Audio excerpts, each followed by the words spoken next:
আমার বাড়িতে যেহেতু নাড়ুগোপাল আছে, প্রতি বছর জন্মাষ্টমীর দিন আমি নিজে হাতে ঠাকুরকে ভোগ রান্না করে দিই। তালের বড়া, মালপোয়া, সুজি, পাটিসাপটা সব কিছু আমি কিন্তু নিজে হাতেই তৈরি করি। আর ঠাকুর সাজানো, ঠাকুর ঘর সাজানো সব কিছু দায়িত্ব থাকে আমার মেয়ে ডলের। ডল নিজে হাতে ফুলের মালা, তারপরে ঠাকুরের জামা কাপড় সব কিন্তু ওই কিনে নিয়ে এসে। আমিও একটা জামা এনেছিলাম, আমার জামাটা ওর পছন্দ হয়নি, সেই জন্য নিজের আনা এই লাল জামাটাই কিন্তু ও পরিয়ে নিচ্ছে।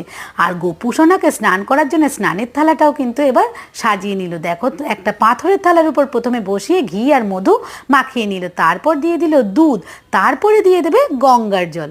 এরপর দুটো জামা এনেছিল, নীল আর লাল। লাল জামাটা বেশি ভালো লাগছে দেখে লাল জামাটাই পরিয়ে নিল।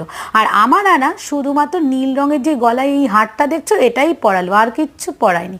তারপরে পরিয়ে দিল পাগড়ি, জুঁই ফুলের মালা। কেমন লাগছে আমার গোপু সোনাকে? আমার তো পুরো একটা রাজপুত্রের মতো লাগছে। তোমাদের কেমন লাগছে কমেন্ট করে কিন্তু অবশ্যই জানিও।